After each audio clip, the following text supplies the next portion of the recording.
Queen Elizabeth II, the longest reigning monarch in British history. Over 65 years on the throne, yet hers is a reign that nearly didn't happen. I think for Princess Elizabeth, the abdication must have been catastrophic.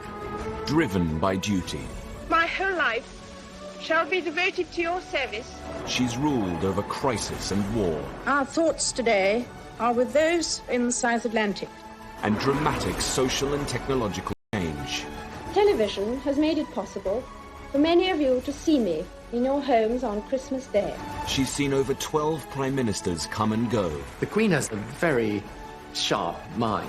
She's endured the breakup of the empire and the creation of her beloved Commonwealth. The Queen had an instinct Of what the new Commonwealth was about. Throughout it all, she's been a steadying presence. Yet the most famous woman in the world remains mysterious.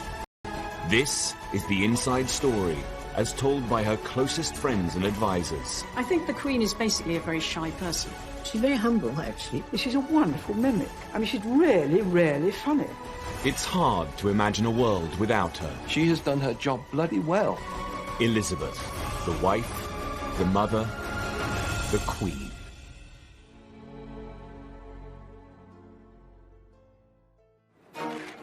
The 90s had been a very difficult decade for the Queen. She dealt with a very public backlash after the breakup of her children's marriages. It has turned out to be an annus horribilis. And following the death of Diana, public opinion was at an all-time low. The Queen was seen as out of touch, traditional and too formal. As the 21st century beckoned, the monarchy needed once again to rethink the way it related to its people. Tony Blair had swept to power in 1997. We ran for office as New Labour, we will govern as New Labour. He was the Queen's 10th Prime Minister, her youngest to date, and perhaps her most modern. And he was all too aware of the importance of her role as our monarch. The Queen regards the monarchy as a huge responsibility, and all of her life has been trying to live out this sense of duty and obligation and to make sure that the monarchy remains still relevant to people. I found her ultimately knowledgeable about issues and with this ability to kind of sense where public opinion was in a way that would have put to shame many politicians. Alistair Campbell was Tony Blair's Director of Communications at the end of the 90s and has written about the Queen. One of the people I interviewed, one of her circle, talked about how important it is to her that she is held in affection. He said the opposite of affection is disaffection, and if you have a public disaffected with the monarchy, you have no monarchy. The new century was a chance for the Queen to rebuild bridges and reconnect with her public. And Tony Blair wanted to help the monarchy do just that. To celebrate the arrival of this century, New Labour built the Millennium Dome and planned a huge New Year's Eve celebration to be televised to millions of viewers. Tony Blair wanted the Queen to be guest of honour and join her people at this significant time. It was obviously a very big moment in history. Yeah, and it was important that she was out there on that evening, I think. The idea was that the Queen and the nation would be entertained by breathtaking acts from all over Britain. There's this wonderful performance that was going on 60 feet above our heads. I had this terrible vision of these people somehow falling from the top of the dome and crushing the royal family, and thinking that this is not a great headline for the world. The Millennium celebrations included a spectacular fireworks display. But inside the dome, Blair's plan was turning into a night the Queen would rather forget. News editor Stuart Purvis was a guest at the dome.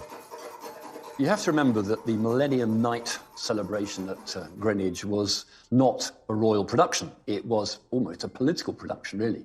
And it showed. It was really a bad event. I suspect the Queen thought, this isn't one of my shows, if you like. And she was really not comfortable with the whole thing. As Big Ben struck midnight, the whole dome broke into Auld Lang Syne. This was all a bit weird. Suddenly, it was a kind of family occasion. And what do you do? Well, of course, probably Tony Blair and Cherie, like in our household, they do all this. Well, Scottish household, households, grand Scottish households, they don't do that because the ladies don't want to get all their diamonds and things cluttered up with that, so you hold hands like this. So the Queen and Prince Philip were doing it their way. Tony and Sri were probably thinking, well, how do we do it? And so everyone is feeling a little bit awkward. Her discomfort was palpable to the millions who watched the celebrations on TV. I think Tony was just a little bit conscious of the fact that he's bringing in the new millennium with the Queen, and that's never been done before. So, do you grab her hands and make them cross over? And said, no, I don't think it'd been rehearsed. Well, the whole razzmatazz thing, I don't know. It's sort of... It wasn't as you normally see her. To me, it seemed to be, watching, I thought, they're putting in a rather funny situation. But she has to react, she has to cope with it. Seen kissing the Queen. It was just caught, I think, just for a minute, just giving her a kiss, which one felt at the time, here, I'm here, it's all right. He was reassuring her that he could get through that situation. I thought the Queen was a bit uncomfortable, and I felt really sorry for her, but I mean, frankly, I was a bit uncomfortable. The whole event was very odd, and the whole night passed in a bit of a blur, frankly. But anyway, she put up with it in extremely, good spirits, considering. The event had put the Queen in an undignified position. Her attempts to reconnect and seem less traditional hadn't had the best of starts. At the turn of the century, the Queen was battling negative public feeling. The events at the Millennium Dome had done little to restore her popularity, and it wasn't just a problem at home. Abroad, her unpopularity had been building for some time. In Australia, there were plans to remove her as Queen. Critics speculated that if it could happen down under, then one day it could happen in the UK. In the 1990s, Australian Prime Minister Paul Keating had proposed a republic. It would be the intention that as a result of this committee's deliberations and the public discussion that would follow, the Australian people would be in a position to decide by referendum later in the decade whether Australia should become a republic by the year 2001. Though there's a lot of affection for the Queen in this country still, the country's outlook and aspirations can be represented by a non-Australian. When I met the Queen in Balmoral, she said, of course, I will always take the advice of Australian ministers and the Australian people. And I said, ma'am, we'd expect no less and ask for no more. As well as Australia, the Queen was the head of 16 different nations across the globe, from Canada to Jamaica, New Zealand to Papua New Guinea. If Australia became a republic, more countries could follow suit. But despite the high stakes, she was careful not to get involved in the public debate. There was an affection there. After all, Prince Charles had been to Geelong Grammar School for a term or so. I think it would be disappointing to the Queen. But on the other hand, she had really accepted that it was the decision for the Australian people to make. In 1996, Keating was replaced as Prime Minister by John Howard, a politician with monarchist sympathies. But the referendum would still go ahead as planned. I honestly do not believe Australia would be a better... And unless there's a good reason, you don't break links with your history, but even more important than that, it works. On the 6th of November 1999, Australia went to the polls. As the Queen nervously waited for the result, it looked like her 48-year rule of Australia was about to end. Well, the Queen was intensely interested in the outcome. I knew that whatever the outcome would be, she would wish Australia well and retain an interest and affection in it. When the ballots were counted, the results were a surprise to many. All 6 states had voted to keep the Queen. The country had an appointment with history, and it failed the appointment. Incidentally, the Australian rugby team were in the UK, competing in the World Rugby Cup final in Cardiff.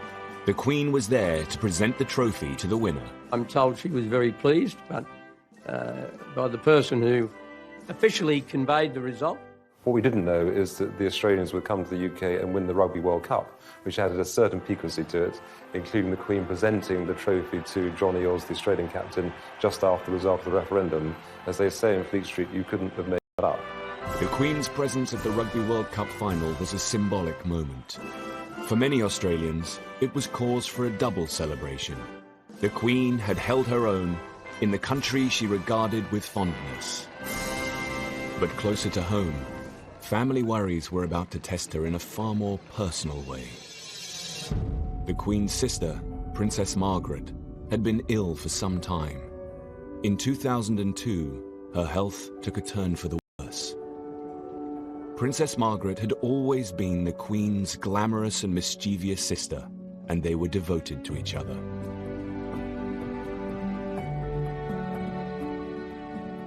She was the companion of her childhood, and she was younger than the Queen, and they did talk a lot, more or less every day, so she was a very, very constant presence in her life. Growing up, the Queen's family had been a tight-knit unit. They called themselves Us Four. After the death of their father, two sisters became even closer, and they'd had other difficult times. In the 50s, the Queen had not been able to support her sister's relationship with divorcee Group Captain Peter Townsend. But despite this tension, they had remained close. Lady Glenconner was one of Princess Margaret's best friends and a maid of honor at the coronation. Princess Margaret adored the Queen and was always very loyal. I mean, she always talked and was very proud of what the Queen had done and all that. During the breakup of Princess Margaret's marriage to Anthony Armstrong, with her a lot, and she sort of did her best to make it better for Princess Margaret, I think. In February 2002, Princess Margaret died from her third and final stroke. The Queen had lost her only sister. Well, I would imagine she was expecting it, because she had Princess Margaret been ill for a very long time. We're all devoted to her. She was so good to everybody, and I think a lot of people wept a lot.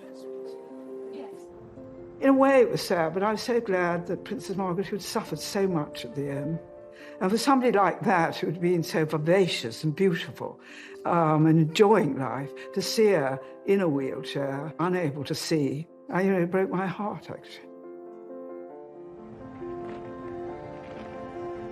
Princess Margaret's funeral was a relatively low-key affair for a member of the royal family. For the Queen, it was a doubly sad occasion. Princess Margaret's funeral fell on a very painful anniversary. 50 years ago to the day, they had buried her father in the same chapel at Windsor. When Princess Margaret died, and the Queen Mother was still at Sandringham, where she would have probably stayed, but she insisted on coming down to Windsor and taking part in the funeral. A fragile Queen Mother didn't want to be seen by the press. We all sat in front, all the ladies in waiting, together. And it was terribly poignant because the Queen Mother was a wheelchair. And when the coffin went by, she tried to stand up. I think she may have been helped up so that she could be standing when Princess Margaret's coffin went. Princess Margaret was cremated, one of the first members of our family, I think, because she wanted to be buried between her parents. And there was any room, really, for ashes. In the weeks after Princess Margaret's death, the Queen Mother's health continued to deteriorate. The Queen had obviously been worried about the Queen Mother for some time because the Queen Mother was an enormous age and was appearing in public very regularly. The Queen would obviously be worried that she was going to fall over or something, which luckily she never did. I think the Queen Mother had been ill for some time, and she had some trouble with her lungs, I think. Constant coughing and that sort of thing. But it was all kept fairly low-key, they didn't talk about it much. And she was, after all, in her 102nd year, I think.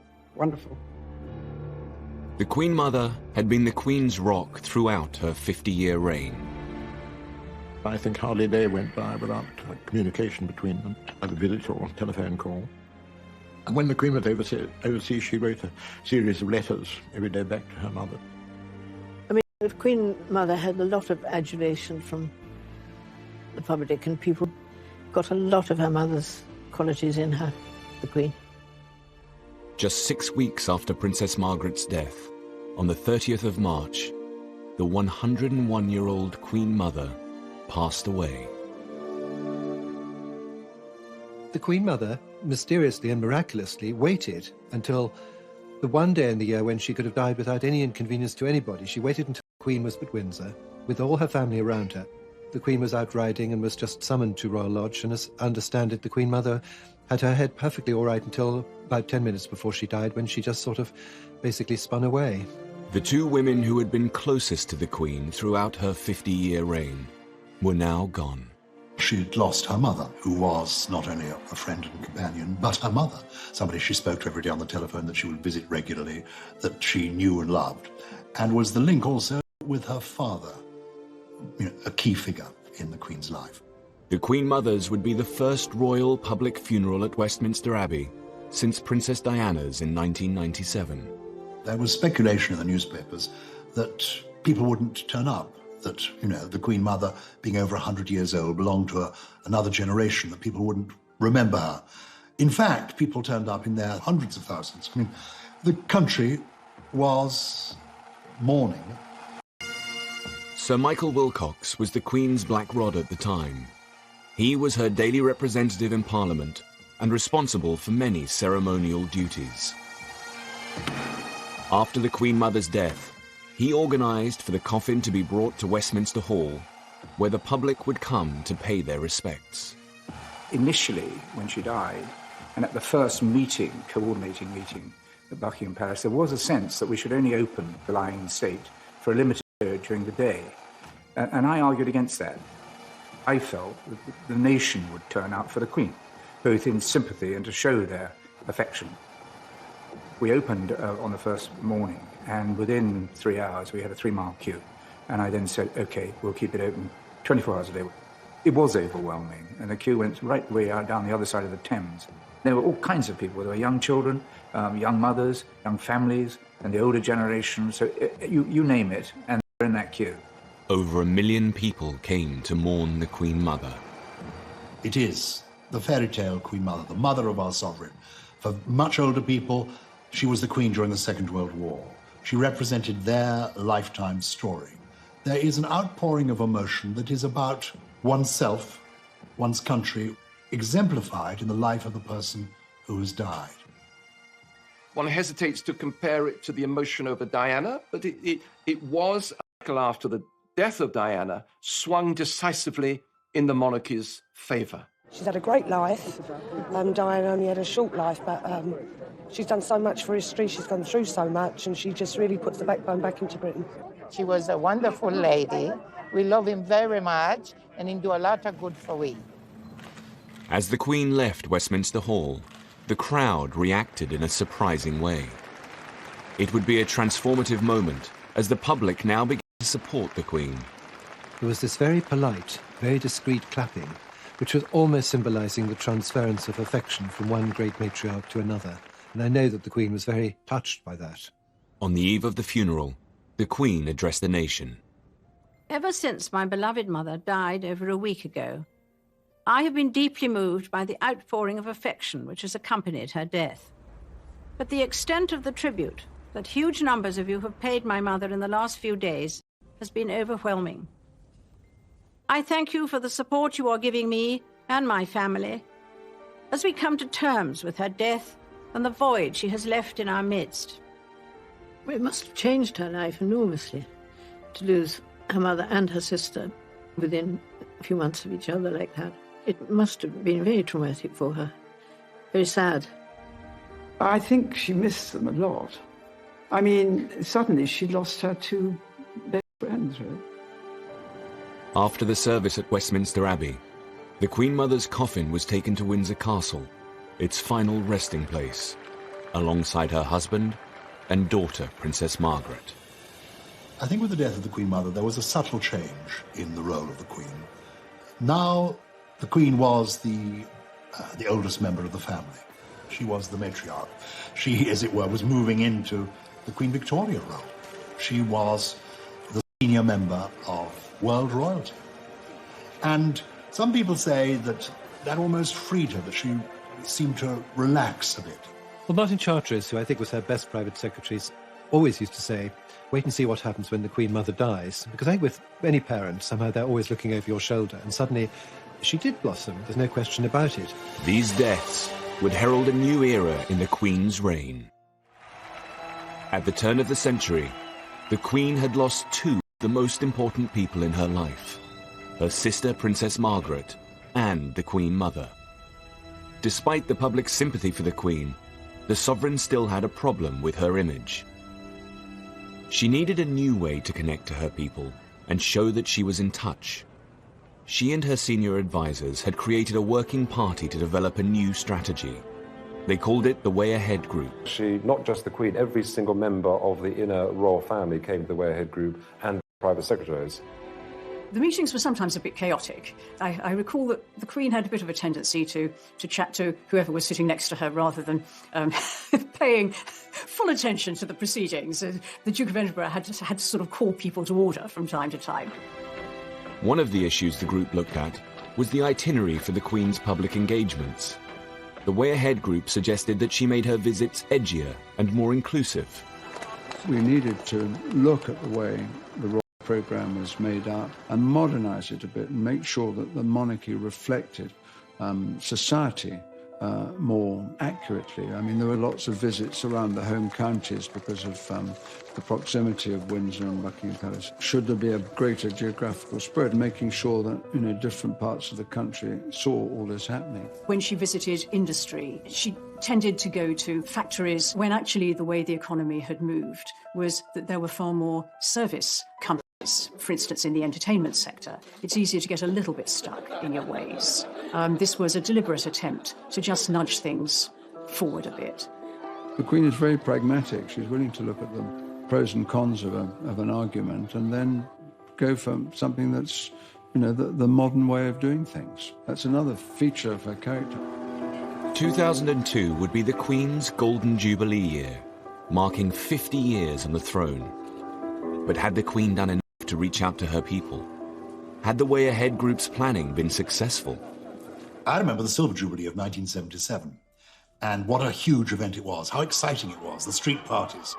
And then as we came up to the Golden Jubilee, 25 years later, 50 years of Elizabeth II on the throne, I sensed, oh goodness, it's not going to be as big an event. Somehow this last decade has been too troubled for the royal family. It's going to be a bit muted. And I think there was apprehension within Buckingham Palace as well. Critics questioned whether the general public would organise any events at all to celebrate 50 years on the throne. In 2001, the palace website included a snooker tournament and a tree planting as some of the few events being planned. The Guardian ran with the headline, "Palace plays down fear of Jubilee flop." The palace asked Lord Stirling, who had organised the Silver Jubilee, whether he could once again put together a programme of celebrations. But even he had his reservations. I said that I need about 48 hours to find out as to whether or not there will be the appetite, because so much had happened, as whether people even wanted to celebrate. Lord Stirling called his friends in big business. Get support of about close to £3 million. He now needed to get the public on side. I remember asking Murdoch and crowd how they would feel about supporting it, and Rupert in particular was hugely supportive of the Queen, etc. Rupert Murdoch's newspapers began to get behind the Golden Jubilee. The Sun tried to encourage its readers with the headline, "Have a bash for Her Madge." It would not have been sensible to have spent a lot of time saying, this is going to be the greatest event in British history. I think one of the great insights was, don't set expectations too high, and that would have come from the Queen herself, who doesn't like a fuss. The Queen's Golden Jubilee celebrations kicked off with a nationwide tour. But would the public turn out to greet her? Some were fearful that the Queen might turn up and there wouldn't be a particularly warm welcome. Or would there be a welcome at all beyond the mayor turning up and the civic dignitaries? In fact, it was a huge success.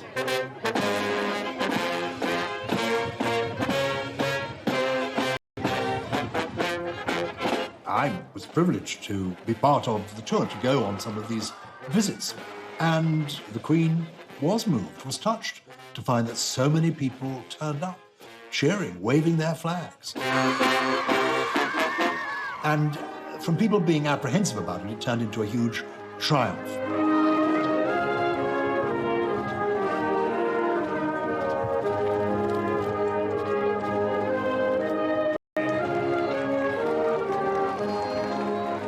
she said, "What's this?" And I said that it was a picture and I drew it for her, and she said thank you. I thought she was going to be quite nice, and she was. The Golden Jubilee was a great opportunity to put further into practice some of the initiatives that had been trialled in the previous years. So I think that was a really good year. And people were genuinely surprised that the Queen was out and about in the way that she was, visiting inner cities, disadvantaged people, showing Britain for better and also the areas that needed to have light shone on it. In her Golden Jubilee year, the Queen also visited the industrial town of Scunthorpe and her first British mosque.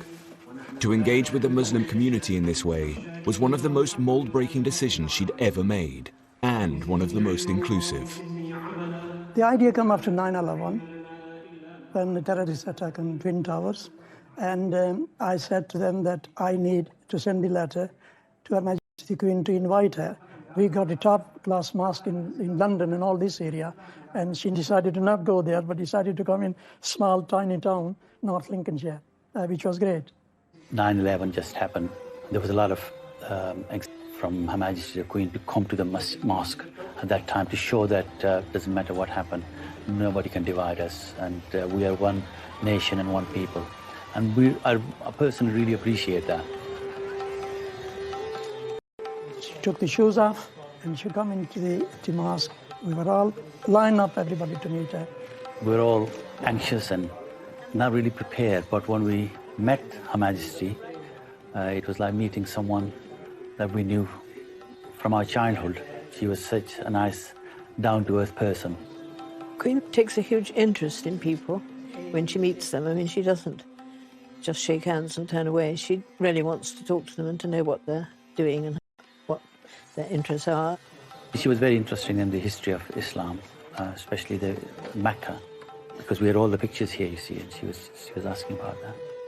And I was lucky enough to give her a Quran myself, which she accepted, and I think it's still somewhere kept in a safe place, maybe in Buckingham Palace, I don't know. And she might read it. She is Queen for all of us, and it is fantastic that we made the history. Rest of my life and other people's life, it will stay with us. You know, what she did was really, she won the heart of millions of Muslims. At the start of the century, the Queen had been unpopular and out of touch. In her Golden Jubilee year, she showed that she was prepared to evolve as she met different kinds of people and went to new places. Change has become a constant. Managing it has become an expanding discipline. The way we embrace it defines our future. Her Jubilee Parade in June 2002 was the ultimate example of this relaunch. This was a new, more inclusive kind of monarchy.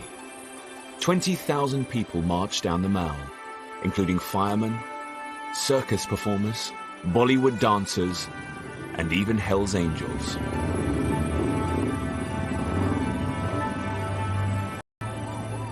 How far have you come to be here today? How far is Australia? 10,000 miles?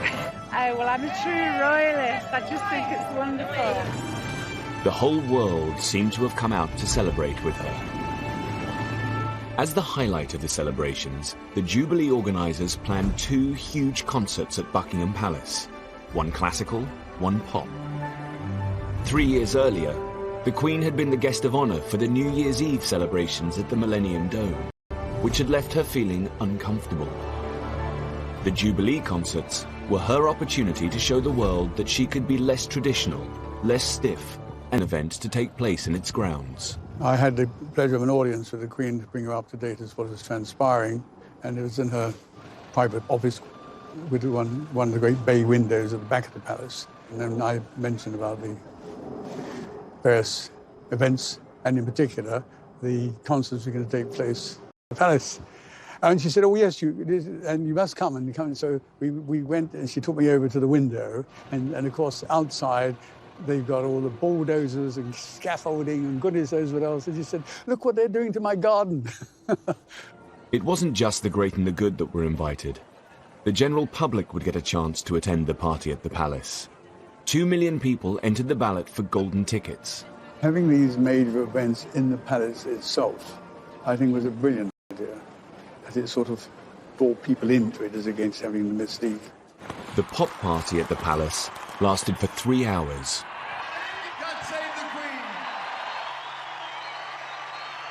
The concert's iconic moment would be Brian May from Queen on the top of Buckingham Palace.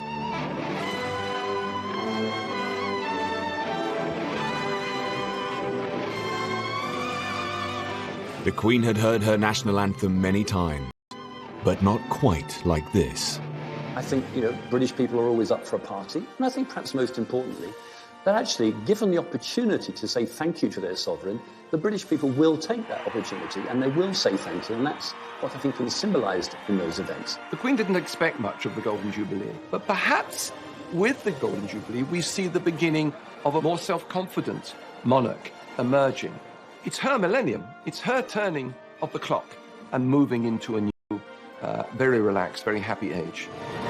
The Golden Jubilee had put the Queen back on top, but there was still a problem that she needed to resolve. At the classical concert, a few rows back from Prince Charles, was his longtime mistress, Camilla Parker Bowles. This was her first public appearance in the presence of the Queen. For the Queen to truly put the difficulties of the past decade behind her, Camilla's status in the royal family needed to be dealt with once and for all. By 2005, it became clear that Prince Charles's relationship with divorcee Camilla Parker Bowles needed to be sorted out. Camilla's presence tarnished the Queen's public image. Divorce from the early years has been the bugbear of the Queen's reign, from the abdication through Margaret and then up to Charles and Diana. It manifested itself still as an issue when it came to the remarriage of these two divorced persons, Charles and Camilla. But there was this extra for the breakup of the marriage and the tragedy of Diana. By the time of the Jubilee, Camilla was living with the Prince at Highgrove. He had always made it absolutely clear that she was a non-negotiable part of his life. So you have a situation where the Prince of Wales is basically, if I can put it like this, living with his mistress. And that's not very satisfactory, because one day he becomes head of the Church of England. She was a divorcee. He had also been divorced, but his first wife was dead. In an attempt to introduce a more positive image of Camilla, Prince Charles ran a carefully planned public relations campaign. The Camilla problem needed to be settled before his succession to the throne. If he was going to marry her, it had to happen during the Queen's reign, and so a very well orchestrated campaign set up, which took about 2 or 3 years, at the end of which they were able to marry. The 9th of April 2005, Charles and Camilla married in Windsor Registry Office. But there was one key person who could not attend. The Queen clearly believes in being the defender of the faith, and people also forget she is the supreme governor of the Church of England. So there are certain things that she will not do because of the kind of authority God has given her. The Queen could not possibly be seen to countenance the remarriage of two divorced persons. So it was quite simple. They had to go down to a registry office in town, in Windsor, and get that side of things done, the public side, with her not involved. But it doesn't mean she will be unloving. So she would really recuse herself from those areas which, in fact, she says to herself, I am the supreme governor, but Charles, my son, a service where God's blessing and forgiveness is being asked for, I'll be there. The Queen did attend the blessing and hosted their reception at Windsor Castle. Sir Nicholas Soames was one of the wedding guests. It was a wonderful day, a huge gathering in St George's Hall. And the Queen was very, very much on parade. And she made the most charming speech. It was a special day for the Queen in more than one ways, in that it was the day of the Grand National. Brass tapped. Voice says, the Queen has an announcement to make, an important announcement. And the Queen stands there and says, yes, exciting news, everyone. Hedgehunter has won the Grand National. She used it as a metaphor and talked about Charles and Camilla and said how they'd survived Beecher's Brook, how they'd survived the chair and all the other obstacles. She said, welcome to the winner's enclosure. And to liken the struggle that they'd been through to the Grand National from the Queen really was the sign of approval. She was absolutely charming, and there was a great roar of approval. I mean, a great roar after she'd done it. It was a great day. No, gosh, I mean, what a time it has been. The marriage seemed to draw a line under the Queen's troubles. In 2006, as she approached 80, the monarch moved into a new phase. I do think the press in particular didn't see the royal family institution, the monarchy, as being a source of stories in the way that they had previously, and that made a difference. I think the country were getting used to a new generation of the royal family, and I think the fact the young princes were emerging made a huge difference. I think people began to see the Queen also not just as a mother, but as a grandmother. As the decade ended, her grandchildren began to take a more visible role in royal life. They obviously love her, and I'm sure she loves them too. And I'm sure they go to her for advice, because they couldn't have a better person to ask. I think if you asked Prince William and Prince Harry if they'd learned anything from the Queen and the Duke of Edinburgh, they would say a great deal. I know that's the case because I've heard them talk about their grandparents in terms of respect, affection, but also seeing how they do things. And if you like the style of Prince William and Prince Harry, it's because they've learned a lot from past masters at the game. As the Queen headed towards the end of the decade, she had a new confidence. I think the Queen is basically a very shy person. I've seen her stepping out of the royal train and having to gear herself up to face the crowds many times. When that challenge is overlaid with public criticism, as there was, for instance, at the time of Princess Diana's death, I think it's very hard to bear. So if instead what you're reading in the newspapers and seeing on television is broadly supportive and warm towards you, you relax in turn. And that is what's happened to some degree for the Queen. Finally, she came into her own and became in many ways a different woman, clearly at ease with herself, but she is clearly totally at ease enjoying her job, and the country is enjoying her doing it and wants her to go on doing it as long as jolly well possible. She had seen personal loss with the deaths of her mother and sister. She had seen her son and heir, Prince Charles, remarry, and she had proved her relevance to the British people. At the end of the decade, her popularity had never been so high. The world now saw a more self-assured monarch, the nation's grand. Recognize that you have to be more out there with the people in today's world, but you never forget with her that she's the Queen, and that ability to retain the aura at the same time as move with the new age, that's really what marks her out, I think. In 2012, the Queen celebrated her Diamond Jubilee, marking 60 years on the throne. She became only the second monarch in British history to reach this landmark.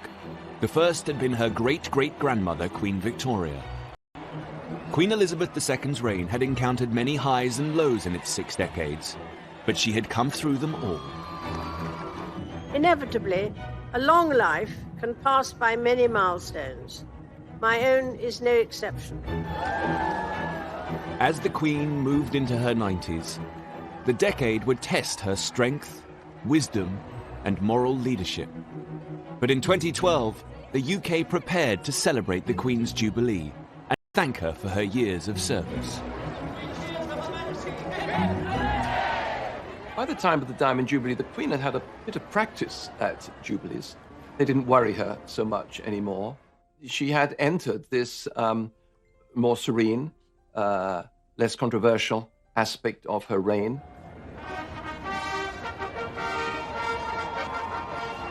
For the Queen, it was a moment of saying, I have come through it all. I have come through difficult times, the very hard times, the 70s, the 90s, and now here I am still, soaring high in popularity. To mark her Diamond Jubilee, Britain would hold year-long celebrations. The highlight was a River Thames pageant, harking back to the golden era of Elizabeth I. I wanted to do something wonderful on the Thames and proposed the idea for a pageant, and a pageant of the size and scale which hadn't been seen on the river for over 200, 300 years. The vision was to bring the Thames to life, magnificently with boats and music and bells and whistles. The Queen would survey a flotilla of passing boats. Over 1 million people lined the river to catch a glimpse of the Queen and her Thames pageant. Every single one of them wanted to express their pride in their nation and their patriotism to the Queen. I think that's what motivated everyone. A wonderful day. Everywhere you looked up to the high-rises, on the bridge parapets, on the riverside. Everywhere there were people shouting and cheering and waving flags. It was just the most extraordinary sight. It was wonderful. Despite the June date, it rained for most of the pageant. Specially chosen to perform in front of the Queen.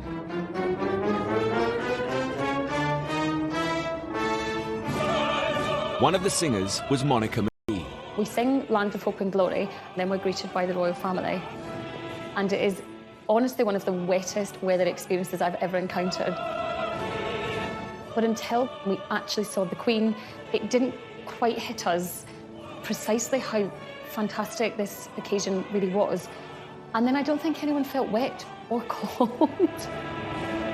And I think it just took on a kind of quite strange, otherworldly moment.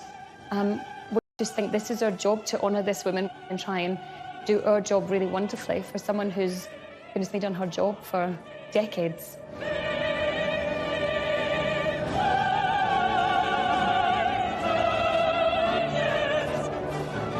And I'll always remember the image of the singers with mascara running in the rain. I never imagined it like that in the 3 years of planning, that's the way it would turn out. But it was wonderful in the way it was completed. There was also, I think, a feeling of poignancy on her part and on the part of those who were there, that this could well be the last time. That the idea that maybe one day, before too long, we won't be saying, God save the Queen anymore, added something to that occasion.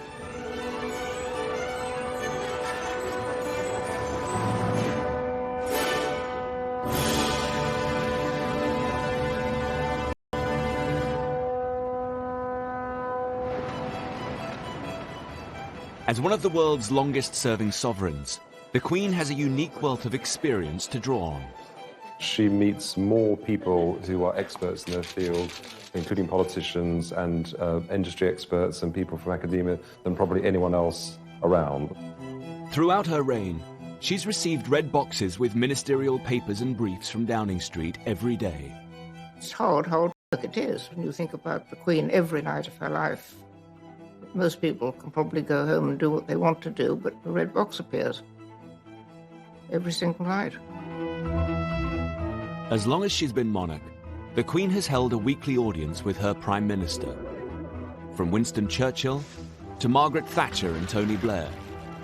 At a superficial level, she was just the Queen, listening to the Prime Minister, as it were, and exchanging different conversations with the Prime Minister. But as the time went on, in my interaction with her, I came to have a real regard for her basic judgment and perception about society, about the country, about the people of the country.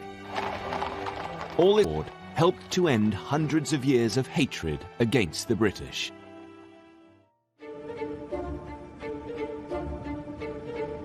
The Queen is the world's most travelled monarch. She has officially visited over 120 countries. But in 2011, she went to a new place, just 100 miles across the sea, the Republic of Ireland. She was always really interested in the peace process, very committed to it. One of the few conversations where she literally picked up the phone and you held the phone, as they said, it's the Queen on the phone, was after the Northern Ireland Peace Agreement. For over 100 years, British rule had been viciously contested in Ireland. Hundreds of people on both sides of the water had been killed in what came to be called the Troubles. The Queen herself suffered great personal loss. In 1979, the IRA had murdered close family members, Lord Mountbatten and his 15-year-old grandson. Known to her as Uncle Dickie, his death had been a huge shock. The Queen, I think, was genuinely fond of Mountbatten. It was a totally gratuitous, pointless murder. To honour this great loss, he had been given a funeral at Westminster Abbey. But I think the depth of feeling is so terrible at that time. You know, with the IRA and what they'd done, and how do you forgive, you know?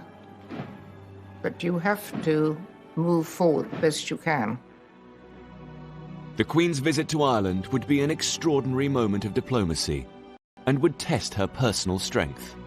The truth of it is that it had to be right from the Irish perspective. You know, there's a long history. Some of that history has been bloody and brutal, and it's a moment you've got to choose very carefully when the Queen, I mean, the symbol of Britain, comes to visit the Republic. It was the Queen's, obviously the Queen's own idea that she should go to Ireland, and probably had wanted to for some time. I remember thinking, you know, just hope everything's going to be all right. The visit witnessed one of the country's largest security operations. Mary McAleese was the President of Ireland, who hosted the Queen's stay. I can tell you that when we invited Her Majesty the Queen to come to Ireland, there were a lot of people who were not happy. I got the letters. We knew that there would have been people who would not have wished her well. So yes, security was massive. On her first day, the Queen went to Dublin's Garden of Remembrance, a site that commemorates the Irish. Now, here was the Queen, paying her respects.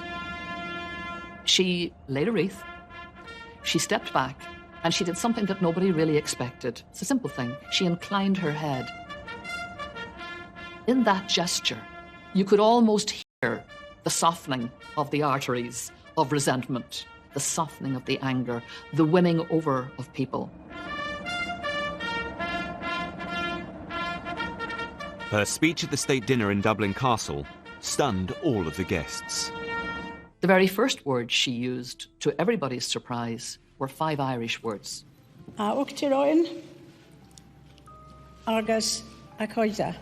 President and friends. My reaction just was wow. And I was watching right around the audience where everybody else was saying, you know, wow. The saying of that in the Irish language went deep into the hearts of people because for generations, the British establishment had tried to obliterate this ancient language and had come very close to doing so. The speech continued in a very personal tone. Through the history, our islands have experienced more than their fair share of heartache, turbulence and loss. These events have touched us all, many of us personally, and are a painful legacy. We knew that she was talking obviously about Lord Mountbatten. We could feel this was a human being whose hurt and pain was real, happened in our time, happened as a result of our historic enmity. The entire trip took some very bold and risky decisions. On the second day, the Queen visited Croke Park, the spiritual home of Gaelic sports. But it was more than a sporting venue. In 1920, this was the site of the first Bloody Sunday. In 1920, in the middle of a match, British forces went through the gates in tanks. They opened fire on players and on spectators and killed a lot of people and maimed more. It became a moment of utter rage for Ireland that fueled the ongoing historic resentment. The president of the Gaelic Athletic Association, Christy Cooney, took the Queen to where the massacre happened. I'm sure her people had explained to her exactly what Croke Park meant. I'm sure she was aware of Bloody Sunday, and she would have known the environment she was coming into. My memory of her walking onto the pitch and Christy Cooney saying to her, you know, this is where British troops came in and killed 14 people on Bloody Sunday. And I can still remember a voice that was breaking with real heartache. And she just said, I know, I know. I just thought she carried it off extremely well. The Queen's empathy had helped her forge a new relationship with Ireland in a way that no other British statesman could have done. It's a sort of healing process in her presence, I think. And that is for her enormous capacity to bring people together, probably wouldn't normally want to get on particularly well. The visit was a huge success and brought Ireland and Britain closer together. The Queen would take the peace process a step further a year later in a previously unimaginable act. In 2012, she flew to a charity event in Belfast, where she met with Deputy First Minister for Northern Ireland and former IRA commander, Martin McGuinness. Simple handshake between the head of the British state and a former IRA commander. To be prepared to reach out and shake the hand of the people who, has been responsible for the death of someone who was very close to her. She was prepared to overcome all of that legacy, all of that history, and in the interests of peace, to reach out and do it in a genuine way. The signal of that handshake was worth millions of words. For both sides in the equation, there would have been considerable difficulties. You can imagine the kind of pressures on both. And yet, both of them are leaders. And that's what leaders are called to do, to push out into the deep, to do the difficult thing, to do the courageous thing, to do the risky thing. I mean, what a gesture. If you can do that, I think most people could do a lot more than they do to make things better.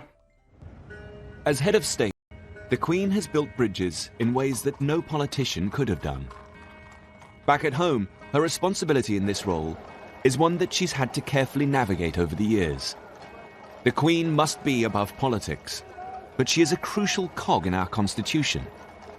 Not only does she officially open Parliament, she is still the only person who has the power to appoint a Prime Minister.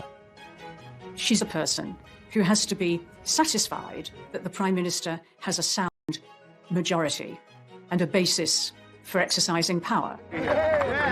In 2010, Labour Prime Minister Gordon Brown called a general election.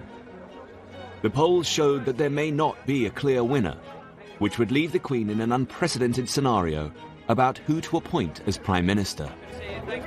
I was working in Number 10 at the time as the Prime Minister's official spokesman, and it was pretty clear in the run-up to that election that it was either going to be a hung parliament or a coalition government, so we could actually work out what would happen. As a result, the Queen's advisers came up with a set of written guidelines, for the first time defining what part she should play.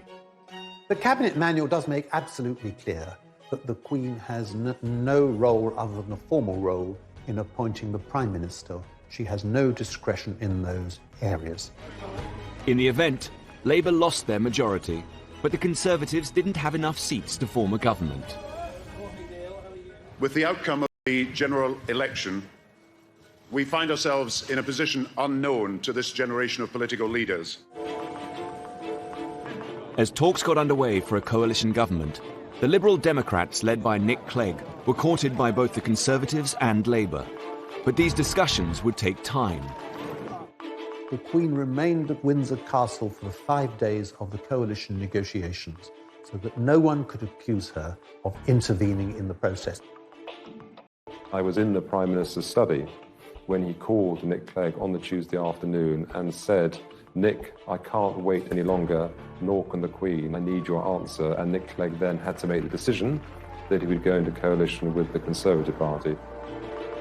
I've informed the Queen's private secretary that it's my intention to tender my resignation to the Queen. I shall advise her to invite the Leader of the Opposition to seek to form a government. For his final trip to the palace, Gordon Brown took his wife and 2 small sons, as Labour bowed out of power.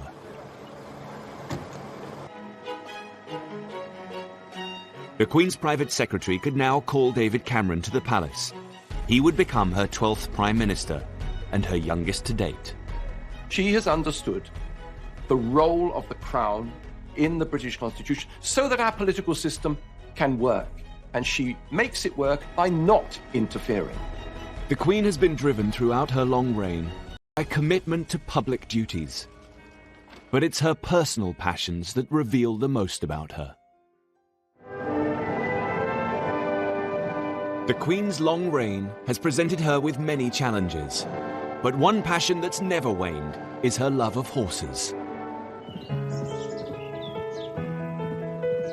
The Queen is not only very keen on horses, but is also one of the great horse experts we've got in this country. And I'm sure for Her Majesty the Queen, who has been involved with horses for all her life, she finds them a great way to relax and to reflect. Oh, I think the Queen is happy because though she's driven by duty, sustained by faith, she has her passion in life, her dogs and her horses, and they do keep her happy. As the Duke of Edinburgh has said, if it doesn't fire to eat hay, she isn't interested. Ian Balding was one of the Queen's horse trainers for nearly 40 years. There is a special relationship between the Queen and her trainers. You'll ring Buckingham Palace and I'll say, it's Mr. Ian Balding speaking, could I speak to Her Majesty, please? Yes, one moment, sir. And 5 seconds later, you're through to the Queen, you know, which is pretty remarkable. I've been with Her Majesty on race days, and if you happen to have a winner when she's there, that is the ultra moment. Bear in mind, she has bred all these horses herself, so she knows their mothers and their grandmothers and their great-grandmothers. And I remember a lovely horse we had for her, a colt called Magna Carta, who won at Royal Ascot. He won the Ascot Stakes. The Queen learned to ride as a young child and has continued into her 90s. I'd read in the papers that the Queen had stopped riding. And I knew that she loved riding every day, and I thought, oh, how sad. And I wrote to her saying, ma'am, I'm so sorry to hear you've given up riding. Anyway, I had a letter back in the post the next day, literally saying, that's absolute rubbish. I haven't stopped riding at all. The Queen's personal life is closely guarded, particularly in one of her favourite places, Scotland. She is descended from the Kings of Scotland and spends every summer at her home in Balmoral. It is a magical place because it's so timeless. And the dogs are there, the children can be there, friends are there, and there you are, the castle's their home. Well, Balmoral is a very relaxed place, and I think the Queen feels relaxed when she's there. We were picnicking on the shores of Loch Mick, which is about 8 miles from the castle, and a party of youngsters appeared, and they all had a sort of sideways look as they passed. And then one of the young ladies came back, plainly a Londoner, and looking at the Queen, she said, "They tell me you're the Queen." And she said, "Well, I am." "What are you doing here then?" She said, "I live here." She loves being a Scottish country lady, but this is always in the context of Scotland as part of the British family. In 2014, there was a real danger that Scotland was going to leave the Queen's beloved British family when Prime Minister David Cameron agreed to call a referendum on Scottish independence. The ballot was to be held in September. She's in Balmoral in a referendum campaign. In early 2014, the campaign to leave had been trailing in the polls. But by the time the Queen came to Balmoral for her summer break, the Scottish nationalists had narrowed the lead. In the last couple of weeks, the Yes campaign and the No campaign were effectively neck and neck. There is a real sense of emergency taking hold in London, and a sense too that the Queen actually could be the ace for the UK campaign, that she's the person that's actually going to have to intervene to make absolutely certain that they were going to win the No vote. Despite all of her instincts to stay out of the race, despite all of her instincts that it's not constitutionally proper, there is an immense amount of pressure being brought to bear on her. Just 4 days before the referendum, the Queen made an unprecedented comment. Veteran reporter Jim Lawson was as usual covering her Balmoral stay.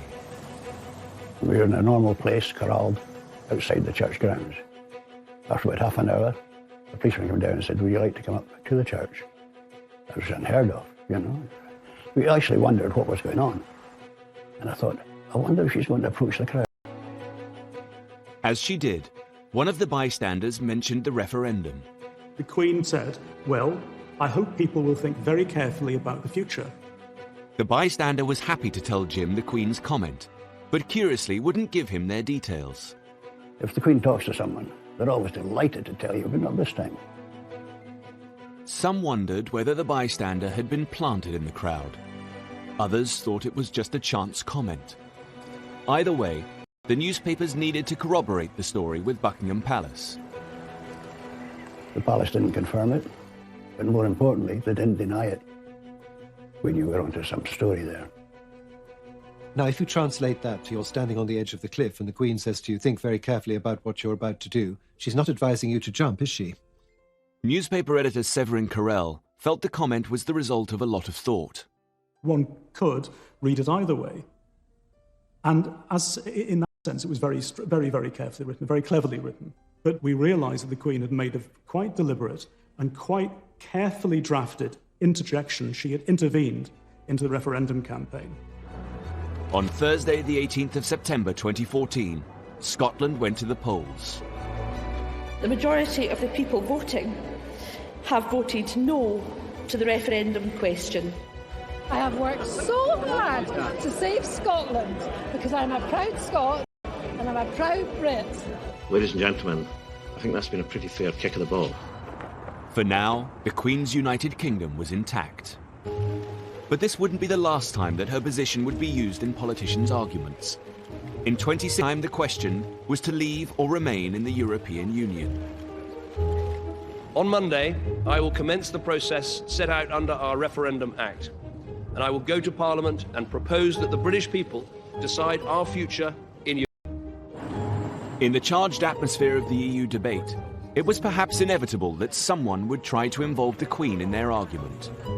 Thomas Newton Dunn is political editor of The Sun. He was tipped off about a conversation between the Queen and European Union supporter Nick Clegg. Well, I was told a most fascinating story by an impeccable source of an extraordinary row during a lunch she held in Windsor Castle. And so this is going back 2011, 2012 now. They ended up discussing Europe.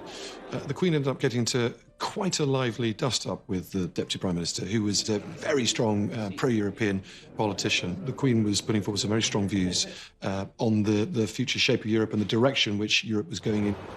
The Sun wasn't only planning to report the alleged conversation, but to boost it by quoting prominent Brexiteers. This led to their infamous headline. Queen backs Brexit came from ringing up a couple of Tory MPs to find out what they thought about it, and some of the very passionate Brexiteer MPs leaped on the suggestion that the Queen might be pretty Eurosceptic to say, well, in which case, that must mean she backs Brexit. But very closely written underneath was bombshell claim, because, of course, it was these MPs' claim she must back Brexit rather than ours. When Downing Street found out that The Sun was going to run with the headline, they began to investigate the source of the story. So when I first saw the Queen backs Brexit headline, I wanted to see very quickly, well, what was this based on? And it seemed to be at a lunch that had been many years before. How could she back something several years before when it wasn't even a term that was invented or even something that was seen as a particular possibility? Nick Clegg strongly denied the story. I think it's appalling that people who want to drag the United Kingdom out of the European Union now want to drag the Queen into the European referendum debate. And as for the Sun story, it's nonsense. It is not true. I couldn't be clearer than that.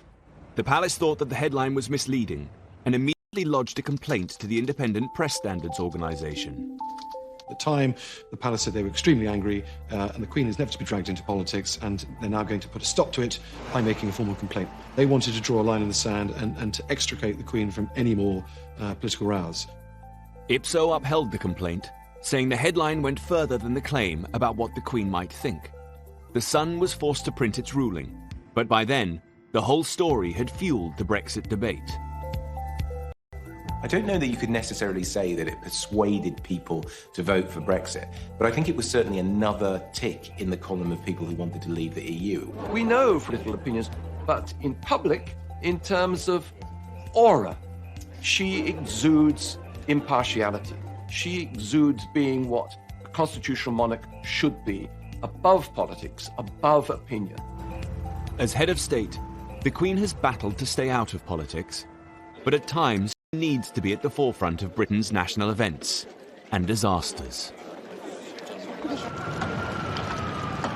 In 2017, the world woke up to one of the most shocking tragedies of recent times, the Grenfell Tower fire.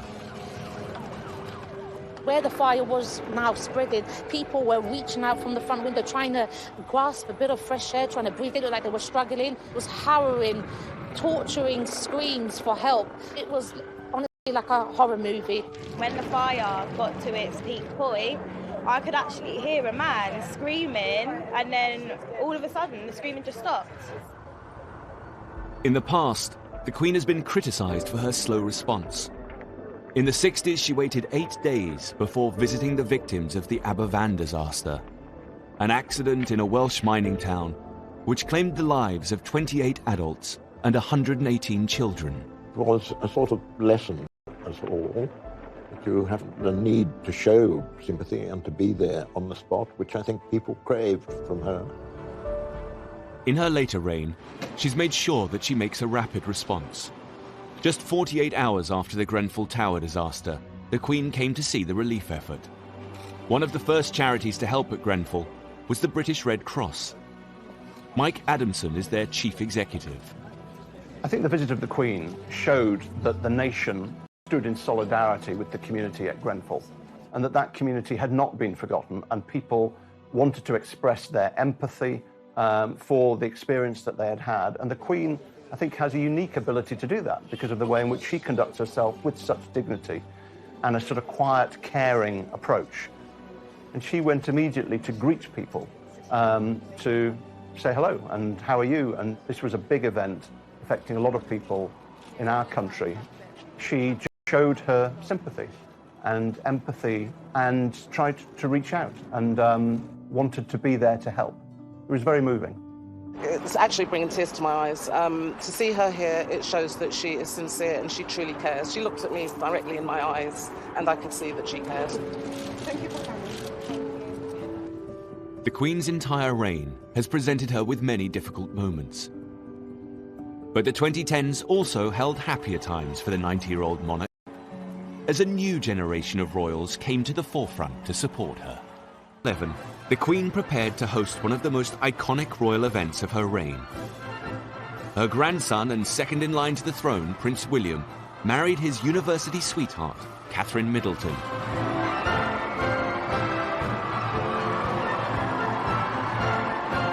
It was a significant moment for the Queen's succession. The media are terribly excited about a wedding. The transparent happiness of the young couple just permeated right through the occasion, and that must have absolutely delighted the Queen. Marriage is vital to the royal family. It's about stability, it's the fact that you're going to continue down the generations, it's all about passing on the gene. Special relationship with all her grandchildren, particularly Prince William. It was the Queen herself who gave Prince William his constitutional history lessons. And when he becomes king, it is in her constitutional style that he proposes to reign. I think the Queen and her grandchildren are all very close, and she takes great interest in them. And they're getting to the age now when they want to help. But it always makes me cross that people concentrate so much on Prince William and forget the fact that he's not the heir to the throne, Prince of Wales is. Prince Charles's style is in stark contrast to his mother. While she tries to remain politically neutral, her son has always made his views very clear. Prince Charles consciously set out to take advantage of the relative constitutional freedom that a Prince of Wales has as opposed to the monarch, to push the causes that he believes in. Therefore, he has felt it totally within his remit to write letters lobbying unashamedly prime ministers, ministers, members of the Church of England, bishops, to get his point of view across. He didn't write me that many letters, but when he did, they were perfectly sensible things. I mean, and they were much more in the sense of saying, look, I've been talking to people, for example, about countryside issues, or they might be about defense questions, and certainly around issues to do with climate change, the environment, and so on. He seems to have proclaimed that this is going to continue once he becomes king. And he believes he can rule in a different constitutional style from his mother. He will do very well. But, you know, I think that's all in the future. But I don't think one wants to be under any delusion of the fact that this will be a great task. As the Queen continues into her 90s, Prince Charles has begun to take on more of his mother's responsibilities. On Remembrance Sunday 2017, he laid the wreath at the cenotaph. As head of the armed forces, it's one of the Queen's most symbolic duties, and points to a changing of the guard. One of the Queen's most important legacies will also be the Commonwealth. In an era that might otherwise have seen the disappearance of things monarchical, she brought it into the 21st century. You can't quantify it. She really has been part of the invisible glue holding it together. And the Commonwealth, in turn, has valued her energy, her commitment, her good humour, and her enjoyment of it enormously. Thank you, Mr. Prime Minister of Canada, for making me feel so old. In 2018, there was confirmation that Prince Charles will succeed the Queen as head of the Commonwealth. It was the latest in a series of landmark events for the royal family in just a few years. In July 2013, Prince George was born to the Duke and Duchess of Cambridge. For the first time since the reign of Queen Victoria, there was a monarch and 3 generations of direct successors to the throne: Prince Charles, Prince William, and Prince George. Suddenly you have this wonderful 4-tier royal family, because there's the Queen and Prince Philip still very much out and about and operating.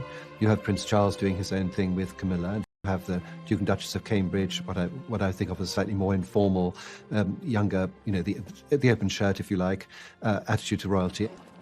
However, just a few years later, Prince Philip decided he could no longer be out and about and announced his retirement from public duty. In 2017, then 96 years old, he took the salute at Buckingham Palace as Captain General of the Royal Marines, his final solo public engagement after 65 years of service. Over the course of a life that has spanned more than 9 decades, the Queen's history has been our history. She has been the only monarch that most of us have ever known. She has breathed new life into the monarchy.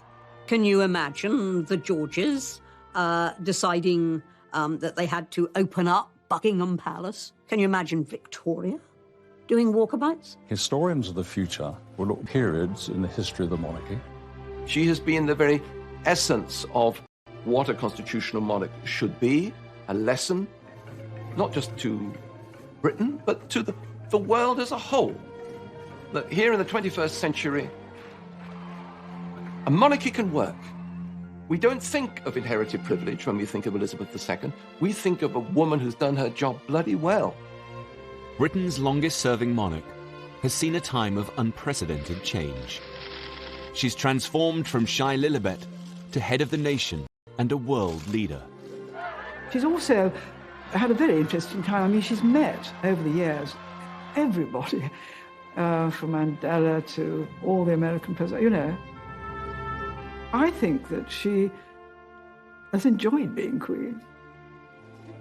We've lived through the most extraordinary times of enormous change, but we've had this thread of total stability with the Queen and Prince Philip. They're the rocks in a very stormy sea.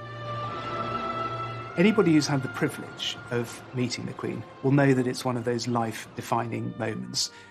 She's absolutely lovely. There's a wonderful blue twinkle to her. She's got a very dry sense of humour. I can't think of anybody who I know who's met her and who has not been completely blown away by the experience. She is the sovereign, and has been for a very long time. And to her, that's her life and her dedication.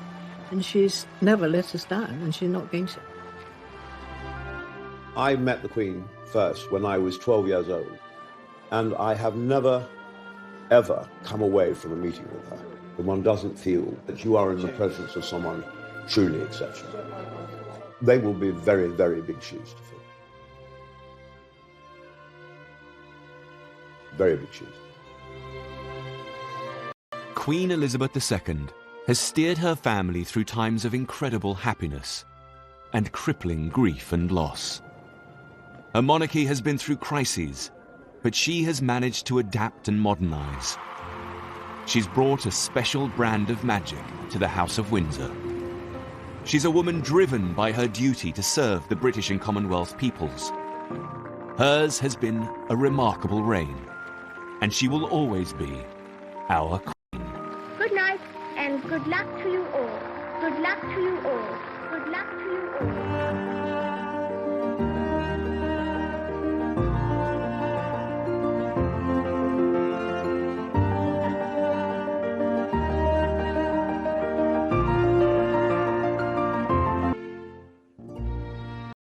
thinking that this is not a great headline for the world. The Millennium celebrations included a spectacular fireworks display. But inside the dome, Blair's plan was turning into a night the Queen would rather forget. News editor Stuart Purvis was a guest at the dome. You have to remember that the Millennium Night celebration at Greenwich was not a royal production. It was almost a political production, really. And it showed. It was really a bad event. I suspect the Queen thought, this isn't one of my shows, if you like. And she was really not comfortable with the whole thing. As Big Ben struck midnight, the whole dome broke into Auld Lang Syne. This was all a bit weird. Suddenly, it was a kind of family occasion. And what do you do? Well, of course, probably Tony Blair and Cherie, like in our household, they shake out, they do all this. Well, Scottish households, grand Scottish households, they don't do that because the ladies don't want to get all their diamonds and things cluttered up with that. So you hold hands like this. So the Queen and Prince Philip were doing it their way. Tony and Cherie were probably thinking, well, how do we do it? And so everyone is feeling a little bit awkward. Her discomfort was palpable to the millions who watched the celebrations on TV. I think Tony was just a little bit conscious of the fact that he's bringing in the new millennium with the Queen, and that's never been done before. So, do you grab her hands and make them cross over? And said, no, I don't think it'd been rehearsed. Well, the whole razzmatazz of the thing, I don't know. It's sort of... It wasn't as you normally see her. To me, it seemed to be, watching, I thought, they're putting in a rather funny situation.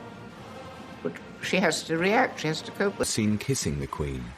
It was just caught, I think, just for a minute, just giving her a kiss, which one felt at the time, here, I'm here, it's all right. He was reassuring her that he could get through that situation. I thought the Queen was a bit uncomfortable, and I felt really sorry for her. A lot.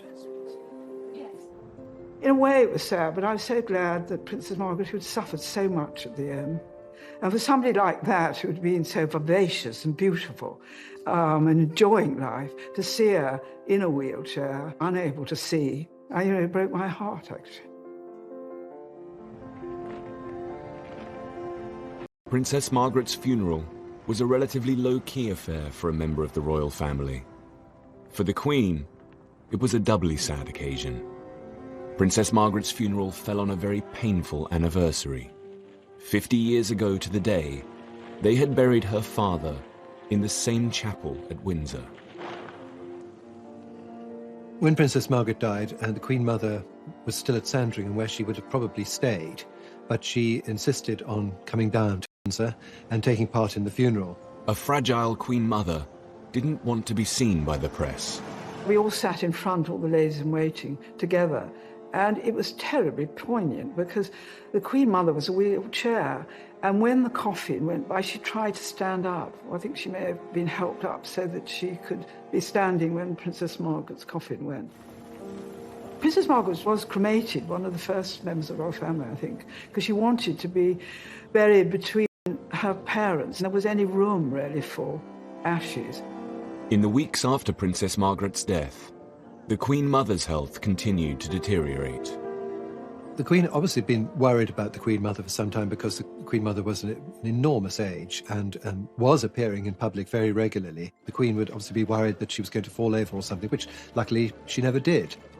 I think the Queen Mother had been ill for some time, and she had some trouble with her lungs, I think.